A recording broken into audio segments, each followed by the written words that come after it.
In 1993, Final Approach changed the way we hunt waterfowl. Now, over 25 years later, we're back at it. My name's Mario, host of the FA podcast. Let's talk waterfowl tips, tricks, tactics, and more. It's all going down right here with the Final Approach podcast. Final Approach podcast, webisode, web something, video, audio. I don't know what it is, but there's a lot going on. I have 3 of the 4 of the Final Approach carvers like in the same room at the same time. I have like the if I had my evil laugh, I would say like my world domination team together, like the dream team of '92 of Jordan and Barkley and David Robinson and Magic and Unbird and all those guys. So yeah, I have the dream team of carving together.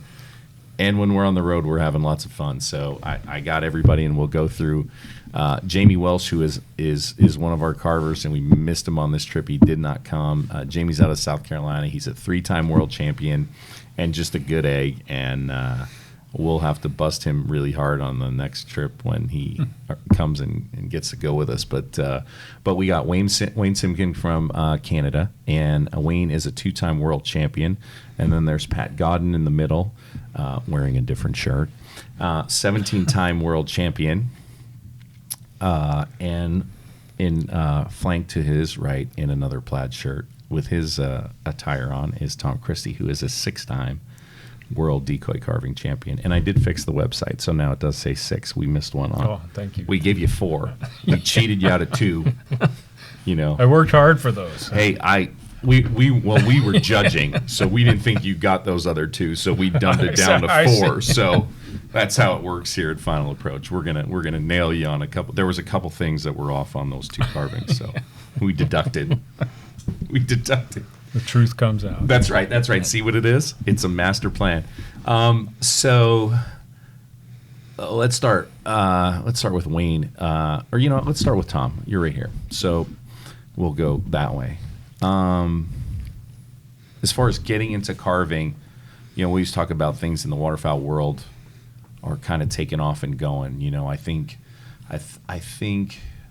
like the dog part of waterfowling has gone crazy. Like, I don't know about crazy, but it's evolved. Like, there's more trainers, there's more video, there's more of everything. There's more people training their own dogs or paying more attention to it, and calling and like other aspects of the tradition of waterfowling. And I think that the carving is not catching up as quick.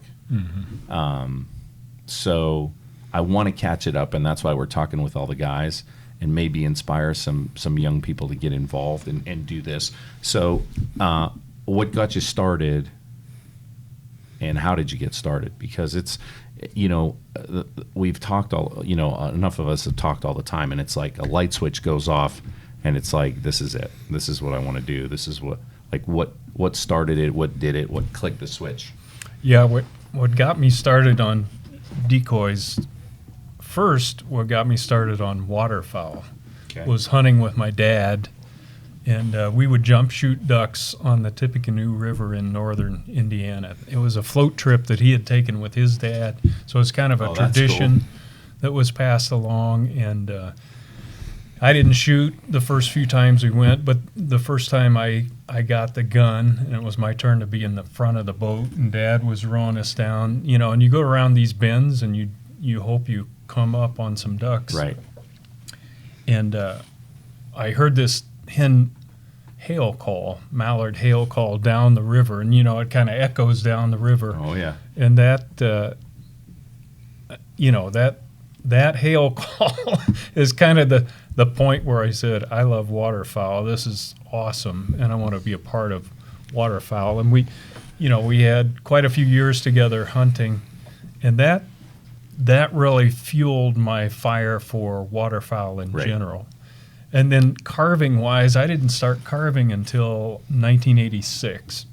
I had gone through school. I had a manufacturing engineering job with Whirlpool Corporation. I got I was hunting with my own plastic decoys, but I couldn't get the goldeneye to come into my bluebill decoys. They're pretty particular in the Portage River in northern Ohio where I was hunting. Right. And so I decided I kind of had a background in art, and I liked woodworking, and I loved waterfowl, and it combined some things that I really loved. So I got a book out of the library and tried my hand at decoy carving. And I was working for Whirlpool at the time, and I was in a supervisory position, so I kind of borrowed the bandsaw on the night shift, and that's how I got started, because I didn't have my own equipment. But I made those 3 decoys, and the first time I put them out, those golden eyes wheeled into the decoys, and that was like a bing, and I was done for, because I just loved that whole process and waterfowl. Well, then everything came together then too, though. Like you said, you liked art and woodworking, and of course, waterfowling, and then all of a sudden that all comes together, and you're like, that's pretty cool. It combines a lot of things that I love, right, and enjoy doing. And then after I did my own decoys, I looked around for who's doing this and how could I get together with some other people that enjoy doing it. And I joined a Mombi Bay Carvers Club in northern Ohio, and they're still operating now. It's a great club, and those people got me hooked on competitive carving. So they took me to one of the guys took me to a show, and I tried my hand, and I didn't win that first time. I didn't even place the first time. I threw a black duck in there, and I thought I was going to kill it, and it didn't come close. But it didn't discourage me enough to make me quit. And so I just learned from the club members, and then once I started going to competitive carving, I ran into guys like these Pat and Wayne, these hoodlums, and they, Pat in particular was 10 years ahead of me and really winning world championships, and learned a lot from just going, competing, and losing, and going back and trying harder the next time. Seeing everybody's work and seeing what they're doing. Getting ideas. And so that's how I got involved in waterfowl carving, and I've been doing it for 35 years now. Pretty awesome.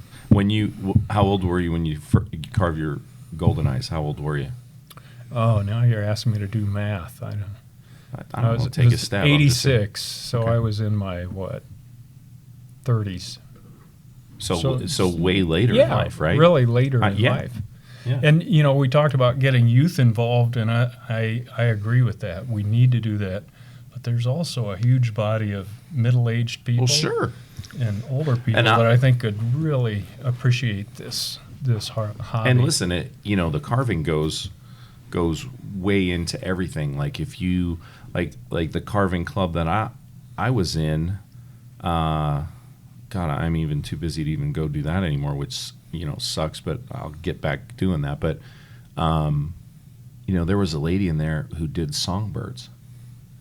And I'll tell you what, I loved going by her station and seeing her songbirds, because she had killer songbirds. Mm-hmm. And, I don't know, at that point, I'm just looking at it like, an art form, and how artistic she is, and how small those birds are. And then once she gets done burning, and then all of a sudden she's going to start painting, and I'm like, look at how little this is, and she's got all this detail, and I'm like, that interests me too, like doing those.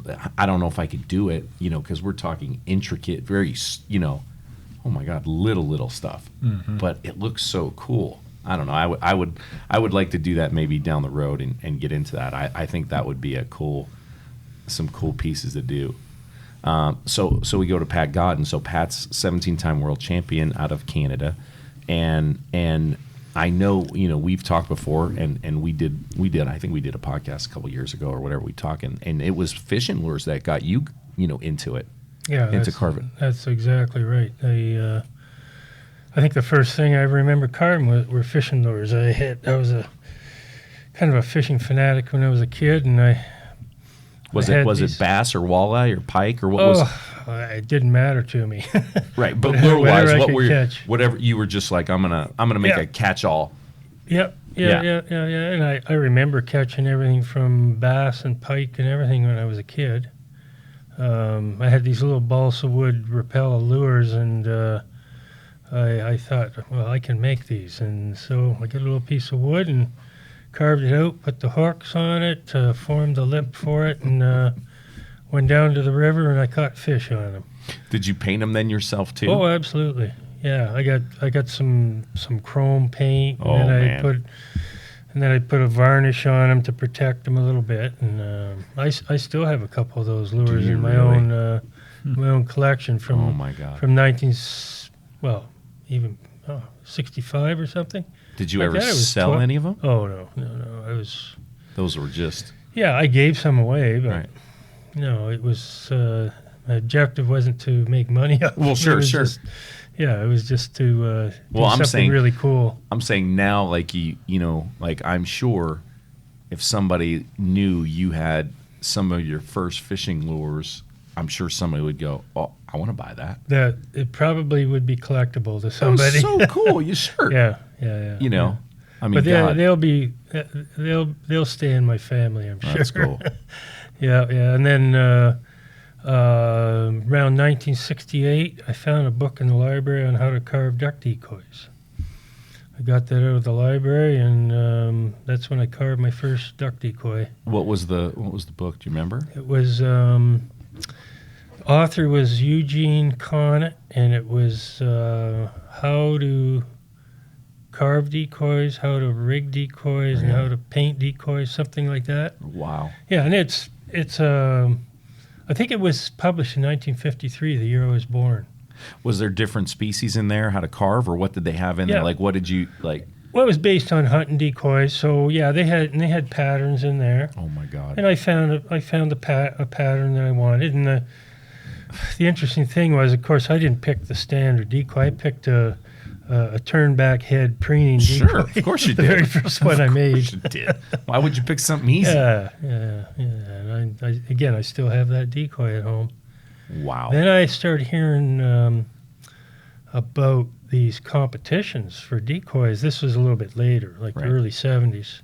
Starting to go to the Canadian National Decoy Contest in Toronto, which almost all the top carvers would come up there from Canada, the That United was a States. huge show. Oh, it was. It was one of the big shows Right. at the time. Right.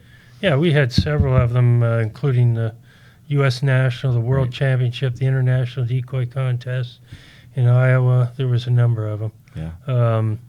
Yeah. So that I went just to look at these decoys, and I went for a couple years, and it was just I was just amazed that somebody could actually make these, and I knew lots about the birds. I was passionate about it because I was hunting ducks by that time, and I thought, wow, I can make these ducks. And so 73, I made my first one, and then I competed as a novice. I don't think I ever competed as I did compete as an amateur in 74 at the World. Won a best of show that year. 75, started competing as a professional, and 76 won my first world title. What's the levels? Are the levels the same? You start as a novice or amateur, or what's first? Like, Well- how are the levels of carving? Well, they do have some youth classes, but beyond Sure. that, most competitions have novice. right. They don't call it amateur anymore. It's usually intermediate. Intermediate. Okay. And then they'll have an open category. Right. Now, the world has a master level Right. as well, and then world level. Right. So each one gets more competitive as Right. you go up. Do you have to, let's say, achieve each one to move up? Oh no, absolutely not. Or you could just enter. Yep. If I want to enter worlds, I can just enter. Yep. Yeah. You don't have Even- to qualify I got to you. enter world level. Whoa. You could be a novice and enter world level, but You- you'd have to be you'd have to be confident that you're good at it. Oh, you better set yourself up Yeah. for a little Yeah. So thick skin. it's up to you, where you want to compete. Right. If Okay. you're confident that you're doing high quality work, you can set yourself wherever you want. Okay. There's only one category at the world, the master level. You have to qualify to get into that one. I gotcha. But other than that, then I spent 6 years at university, 4 years on a master's science degree in fisheries and wildlife biology, and then 2 more years after that studying mallards, doing research for my master's degree. And I did an ecological study on mallards and graduated in 1979. And when I graduated, I started carving birds for a living. Right. So in that time at university, are you still carving, or do you have time? And are you Are you winning still? well, in 1976, I was You won your first. Yeah, and I was a year away from finishing my Right. bachelor's degree. Right. So I won a world championship while I was at College. school. Right.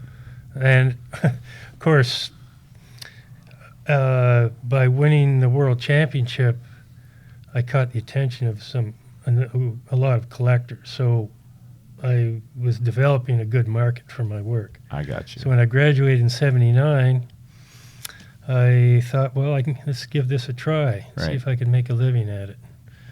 And I'm still doing it after all these years. That's pretty. And That's wild. And I've often said this, it's a job for me because I make a living at it, Right. but it's not a job I'll ever retire from. Right. Physically something might happen, I might not be able to do it, but I don't plan to retire. Right. So you're like 2 Tom Brady's of carving together. Yeah. Just won't go away. Yeah. What are we we gonna do, were Tom? hoping he What would are we retire. gonna do, Tom? What are we gonna do? Put something in his lemonade. Daggone it. How are we going to take him out? Maine, you're the closest to him. Figure out something over the border. Oh, I thought when he said something caught his eye, I didn't think he was going to talk about that. I thought he was going to talk about his wife. Well, that's exactly what I thought about. He was like, well, I caught the eye That of the happened too. ladies, right? I caught the eye of the ladies, and they were all on me because I was winning championships. That's what I was thinking. I was like, oh, here goes Pat. Carving groupies. Wow, he's Well, got... well, that probably happened too. Oh. So let me ask you this, which is totally just came to me. I'm like, so what do you win when you win? Like your first championship, what do you win? Do you win some money? Like you win a ribbon and you win obviously the accolades and you're world champion, but what do you get? Well, I think the most significant thing is you've gained a lot of recognition. In the long term, that's what the value That's is. where the money, right? That's But where you earn. there is in the World Championship, at the time there were purchase awards. So Sure. the winning piece, Right. whatever it was in what category, was purchased. And you got a set amount of money that was, you knew what you were going to get if you won. So, I won some money from that.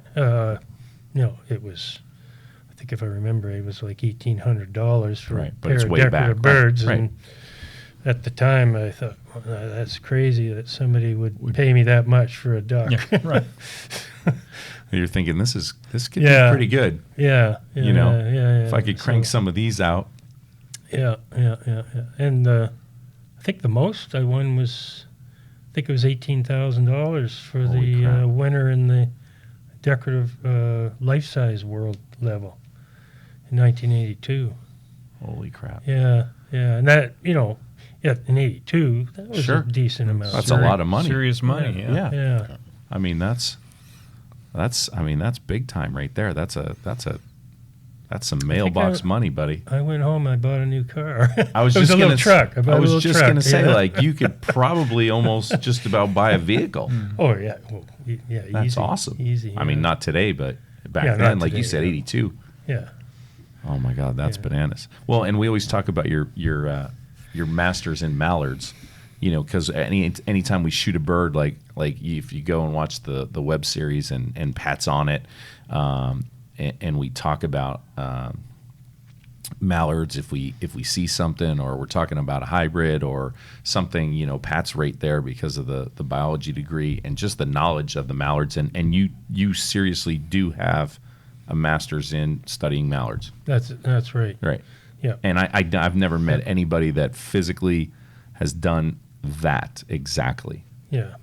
Well, if you're in the scientific community, you'd probably know a few people, but the one thing that all those that scientific study I did for my degrees, Right. It's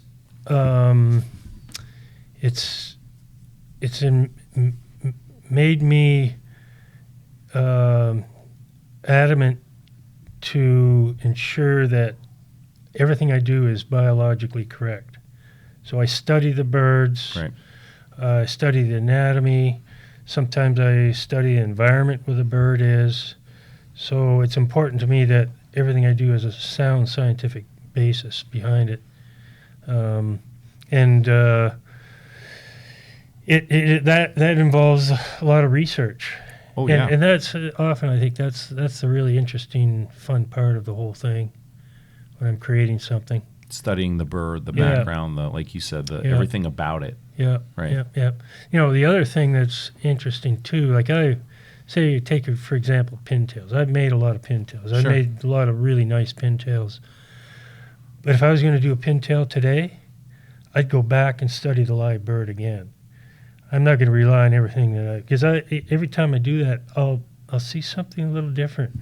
I get a new refreshed Sure. perspective on it. Yeah, you get a new eye. Yeah. So I don't just assume everything I have in my mind is all the information that's necessary. I just go back and restudy it. Well, and it might be, you might be looking at a pintail you want to do in a certain position, and there's a couple feathers going a different way, and you might want to go, you don't know, like you said, your eye's going to catch something that's going to be different, and you go for it. That's right. Yeah. I mean, that's pretty cool. Yeah. So then we get to Wayne. So I mean, what gets you, what flips the switch? Like, everybody has it, you know what I mean? I had it when I was a kid, wet dog, ducks flying, my dad shooting, taking me to the reservoir. Like, everybody's got their switch. Like, I knew right there, like, this was it. This was for me. Yeah, I'd say, just to answer your question, they're all of the above. I mean, my father was a biologist with the M&R, Ministry of Natural Resources, keen waterfowler, bird watcher, Yep. outdoorsman. So it just kind of followed along. And that, like, I used to set out decoys in the ditch in the front of the house, with the duck call, and I'm sure I drove the neighbors crazy. But then we had the Darlington Duck Hunters Tournament, which was run by the M&R, and it was like an event where teen hunters would go in 5 different competitions, and most points would win it. And I think it was about 12 or 13 at the time, and my dad was involved in it. And they had a head whittling contest. So we all sit down and do that. And I got 3rd place. I think, oh, this is all right. And What head? What'd you whittle? Was it just a mallard, or what did you guys do? it was a duck head. Just any duck? Just a, General duck? Yeah, Just a generic. This It was could, probably a mallard, but this could fit on any decoy. yeah, pretty much. Then I started carving my own decoys. My dad figured that it'd be kind of a fun father-son thing to do. And as he put it, he said, then I got carried away and started putting detail on it. And he's, and it's the first, I found out about the Toronto Sportsman Show, the same as Pat, and put, I think, 5 or 6 birds I had to put in there, Right. and they all won ribbons. And So, wow, and then this how is old? cool. How old are you then when you're doing that? I think I was about 12, 13 maybe. And I just kind of kept on going, and then going out with my dad duck hunting. I couldn't hunt at the time, but just going out and having the fresh birds in my hand, and I had the honor of plucking all the birds. So That's a big honor. yeah, at the time it was. But just having those birds in my hand and studying them, and with watching the birds going into the decoys, and it was just It's just a fired up fascination, the juices. right? It's yeah. just a fascination, and Yeah. it just goes. And then the crazy first time from I there. could go waterfowl hunting and actually pull the trigger, I had an 870 20 gauge that I bought from a couple of birds that I'd sold, shooting with shells that I'd reloaded over decoys that I'd carved, and that was it. I mean, I was hooked. I mean, that's everything all in a nutshell in one hunt, like doing everything yourself. Yeah. You know? Yeah. Yeah, I mean, if that doesn't get you going, what does? Yeah, and then just like at that show, actually, I think I met Pat at the time and some other Ontario carvers, and sort of my mentor up to that point was Al Glassford, who was a very well-respected carver at the time, and he kind of took me under his wing and would help me out with some patterns and how to do this and that. Well, and I think, on the carving side, something like that, I mean, you could, surely you could sit somewhere in your own garage or shop and do stuff, but I think having somebody or a group to bounce things off of or show them or have them show you something, I know it's benefited me. Yeah, I don't know if it's benefited you guys. I mean, at some point it would have to. No, like yeah. a mentor would have to play a role, in learning and anything. Yeah. Yeah. I mean, it's the goal. I mean, going to the sportsman show, you'd see, like, I think we all would agree with this, that when we show up to the show that we want to win. Right. And it doesn't matter what level you're at. And to go there and then all of a sudden you walk in, it's like, damn it. And you see something that is going to beat you.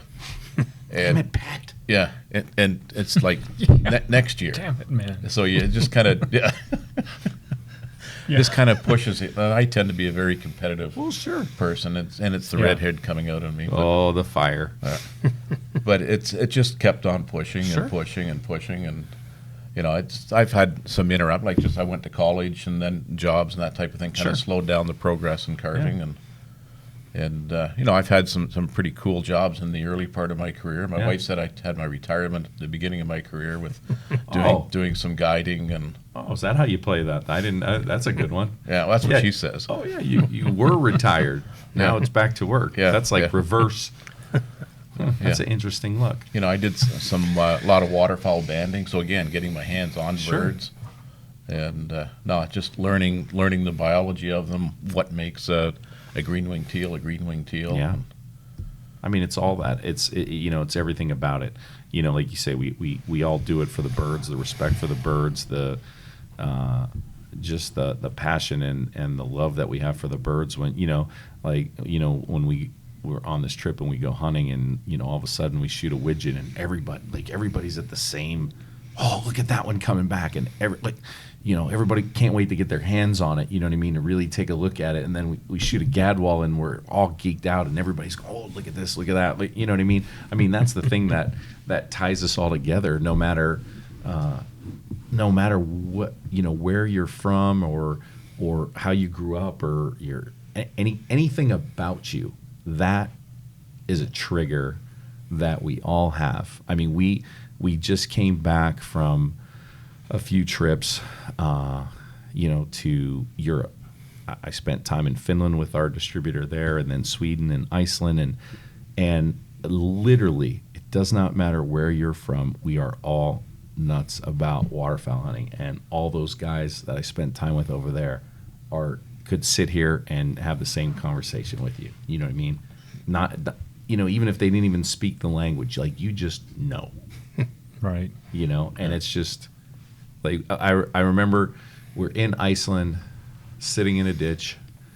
Gray leg geese are coming right down the ditch, and they get right in front of us, and they pull up, and I didn't have a shot, so I just looked, and they kind of flared this way, and a couple guys shot, and one falls, two falls, and the third one gets away, and the two guys on the end are just like yelling something in Icelandic, right? And I'm just like, I was like, I know what that means. That means we missed and we're mad, right? Like, I mean, like, I don't have to speak the language. Like, that one got out, right? So you got birds to come into your ditch. Oh yeah. Oh yeah. You already forgot the two that dropped. Oh, it's that one. Oh yeah, that one got away, and they talking were whatever they said. I already knew it. I didn't need to speak the language to know exactly what they meant. That's what I'm saying. That bond ties us all together, no matter what, and you can do the same no matter where you go. It doesn't matter. Yeah. Yeah. It's that passion, that fire, that something to drive you nuts, keep you up at night, get you up in the morning. One more pitch for decoy carving is that you have something when you're done investing your time, which I really like about what we do. You know, you can play a game of golf, and I love golf, but what do you have to show for it after you're done? If you invest your time in carving a decoy, I've got something that I can trade with other carvers. Sure. I enjoy collecting other carvers' work and admiring that, and I've got something I can pass along to my kids, whether they want it or not. They're going to get a few decoys.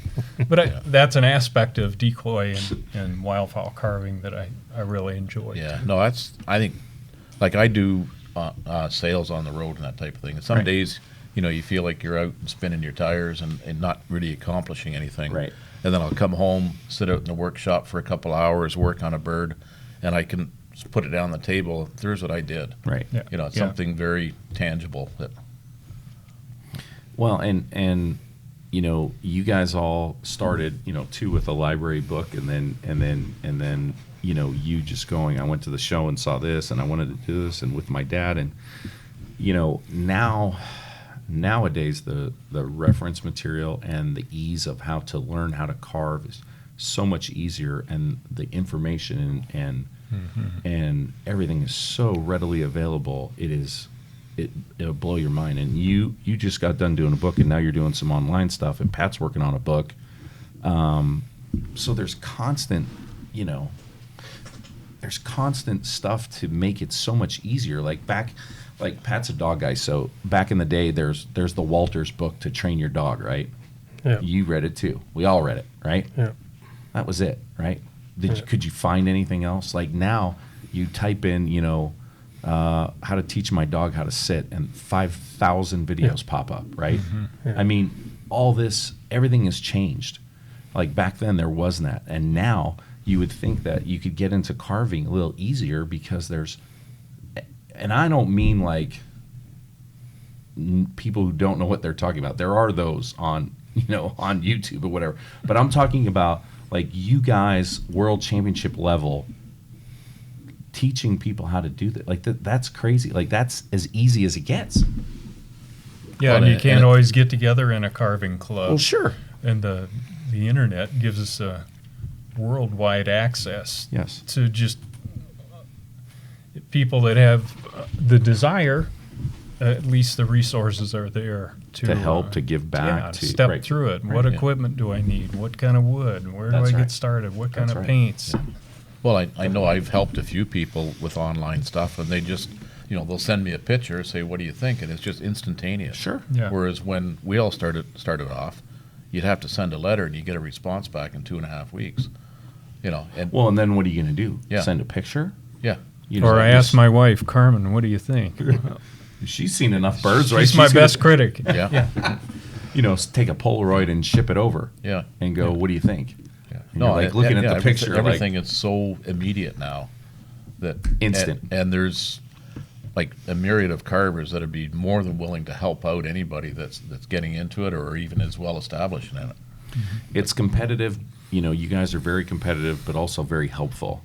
And of course, there's definitely the, you know, I guess the norm are you guys. You're very helpful, want to help guys or gals, want to help anybody, want to be respectful, want to do all that. Like, there's no doubt, like, if somebody threw an email to any one of you guys and said, hey, you guys would help.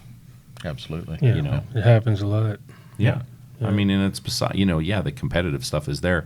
You know, like you said, you go to win, you know. If you don't do that, like, you're not trying to achieve, you know, your goals, and you're trying not to be the best. So you absolutely want to win. But, you know, you're happy when somebody else wins, not super happy, right? Like, if Pat wins, you're like, yay, great, Pat. Well, and I had a young guy from New Zealand send me an email that I watched your videos. I really appreciate it. Cool.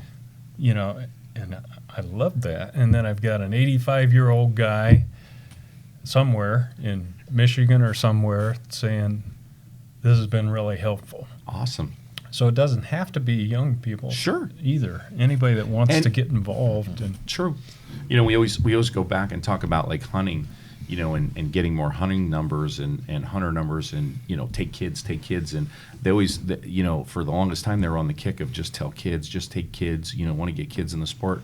I mean, heck, take anybody that wants to go. Yeah. You know, anybody that wants to carve, anybody that wants to hunt, anybody that wants to train the dogs. Like, let's just go. take like, a 30-year-old, because that's the Well, age sure. I was when I started. Yeah. Yeah. Yeah, I mean, don't discount anybody. If they want to get into it, you know, and you guys will help. Well, anybody will help. Waterfowl bunch is an interesting bunch. You know, most of the guys are here to help. The carving side is good. The calling side's a little different. There's guys there to help. You just got to find the right people and don't get discouraged and look for some help. So, you know, let's talk about like maybe hardest. I'll give you guys something to think about. Like maybe hardest piece to do, hardest decoy to carve, maybe your favorite, maybe something that stands out. Like, how's that? Is that something you can answer? You want to go? I'll give it a shot. Yeah, go for it. I think gadwalls are my favorite, and I've been successful with gadwalls. Shovelers, I've been successful with those. There are some birds, I don't know if you guys find the same thing, there are some birds that are more difficult for me for whatever reason. What's difficult? Like, okay, we're at a championship level. Like you're at that level. What's really that hard? I think one of the toughest for me has been canvasbacks, because everybody knows, or they think they know, what a canvasback should look like. Okay. But there's Interesting. after carving several of them, the first ones I ever did, I was never satisfied with them, and I couldn't even tell you why I didn't like them. But after you invest and learn and study canvasbacks, there are some very, very subtle things that you can do to a carving that either make it or break it for me on a canvas. I would have never. Yeah, guessed it canvasbacks looks like for a you. simple bird, you know. It's kind of 3 colors. How hard could that be? Yeah, but it's the anatomy. And I would have never thought canvasbacks on you, because your canvasbacks are pretty I'm mind-blowing. glad you said that. I can't. I'm serious. I could. That's like Pat saying, "Oh yeah, the mallards. That's tough for me." Like, you know, A mallard kind of struggling. Mallard drake is not an easy bird to do. Oh, It's I'm the not saying it commonest is. bird in the world, but it's a Yeah. But it's for one of you, the more challenging ones. okay. So what? Go ahead. I made a lot of mallard hands that I thought turned out great, Right. but I haven't made a lot of mallard drakes that I Really? thought were great. Yeah. Isn't You that know, fun, everybody Nancy? else might Yeah. think, oh yeah, those look really nice, but You think that's your toughest bird? I wouldn't necessarily say that. No. But it is a Oh, tough yeah. bird. I get that. Yeah, I get that. What do you think it is? My toughest bird? Yeah. I'll tell you, it's a bird that probably a duck that probably nobody would care to shoot. Certainly not want to eat. The red-breasted merganser. Really? Yeah. That would be okay. Yeah, that's and to me, it's one of my favorite. Is it the There's the anatomy, carve. or what do you think Well, it is? there's if you want to do it at a high level, like I've done several in the past at the decorative level, to get to create that crest. well, I was on just them. going to say it's the A crest, very right? very high level of technical Oh, level absolutely. to accomplish that and make it effective. And but that bird is such a dramatic bird too. Oh, it's Yeah, like yeah. flair going yeah, on. exactly. And the color scheme of the bird is great. Agreed. You know, I like the hands of that species a lot too. You know, I've made a number of them, and I know they're always a great challenge. But like I say, it's not a bird that I go out and try to target to Sure. hunt. It's just Right. Just carving wise. yeah, that's- and you'd probably never choose to do a red-breasted merganser for the Final Approach brand. I did have somebody email me one time and ask for mergansers, so I'm not going to lie. Oh, yeah? They asked. And I was Ah. like, hooded or big old common sawbills, or what? Like what? Yeah. Well, for sure you would sell one, or one rig, maybe. Well, there's no doubt. There's no doubt. There's one. Beyond There's that. one customer out there, buddy. What about you, Wayne? What's the burr in your side? Like what? You know? Well, probably a gadwall. Really? Yeah, and it's just I did a pair a number of years ago, and I remember finishing the painting the drake, and saying to my wife that I don't think anybody is ever going to be able to afford for me to do another one. and it's just with the paint scheme on it, and I mean, there's some guys that have really pulled some nice ones off. The gentleman at the other end of the table is one of them. Pat, Tom's nailed a few. Yeah. There's no doubt. And just the way the vermiculation and pattern all flow on it, it's to get it to blend, and that is really tough. I found when I touched one area of the bird with the paintbrush, I'd have to go and redo the whole bird. Then I'd come back and touch another area and have to go back and redo the whole bird. The patterning on that is just wild. Listen, there's lots going on. We've talked about this. Tom and I have gone through this. There is a lot going on. Yeah. And everybody's like, oh, just gray ducks. Like, it's just a couple of colors. Like, there's so many shades and colors, and like you are like going bananas on this. Like, there's a lot of vermiculation. There's, yeah. I mean, and to pull that off on a bird like that is fantastic. And I mean, but to do a bird where you're going to be competing at the world level. Oh yeah. And I mean, we all saw the real thing in our hand the other day. Right. And that's pretty impressive. Pretty complex bird. Yeah. There's no doubt. There's no doubt. What's your favorite? What do you? Actually, probably a canvasback. Canvasback. Yeah, and it's just I've watched canvasbacks all my life. Right where you're at, right, and hunted actually, I hadn't shot a canvasback until about 8 or 9 years ago, I guess. But you've just seen them. I'd seen them in the spring specifically, and I love the just the bull neck straight cans. It's the king. Yeah. Mm-hmm. Yeah. What's your favorite? I think gadwalls. I've always had good. That's your spirit bird. Yeah, and I've always enjoyed hens in general. Yeah. I mean, like hen pintail and hen mallard. Oh yeah. I would add one to what's one of the most challenging. Yeah. I think the Drake wood duck is very challenging. Do you think the carving part or the painting part? Or both? Primarily the painting. Definitely. To make that, and Pat has done an amazing job. To make that look not artificial, I think is the cartoonish. main I agree with you. The colors are so bold, you really have to be pretty subtle with what you're doing. There's the fine line of bold and cartoonish. Exactly. And I mean hairline. Yep. Do you know what I mean? Like I know exactly what you're talking about. So, your favorite, Pat? What is it? Favorite bird overall to carve? Well, my favorite duck, probably overall pintail. I've done some really complex designs with pintails, and I know I've seen a preener with some feathers. That's pretty silly, like mind blowing. I've probably done maybe 3 or 4 different preener variations, and each one's different. And the one thing about a pintail, it's almost like an artist designed that bird. When you look at the lines on that bird, it's just everything. You've got all these beautiful little curves and the color patterns, the grace of the lines through the bird, and then going up into the tail.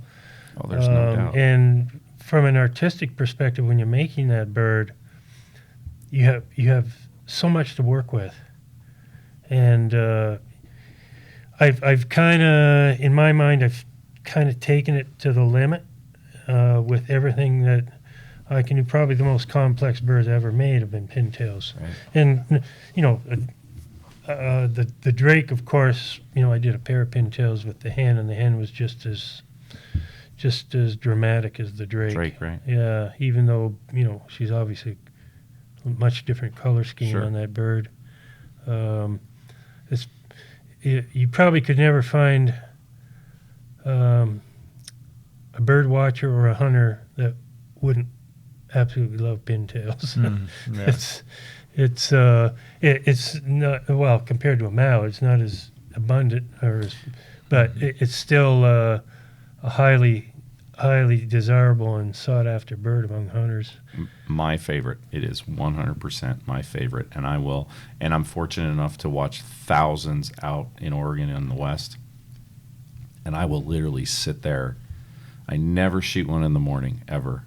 I will literally sit there and watch and watch and watch, and it's like shooting a 400-inch, bull elk, and I'm just like, I'm gonna wait till I see the 6-inch tail that you poke your eye out, and I'm literally gonna sit there. And I mean, we did it a couple weeks ago at home, and I had 2 guys with me, and we were watching. And I said, don't shoot any pintails in the morning. I'm not gonna let you guys shoot at dark.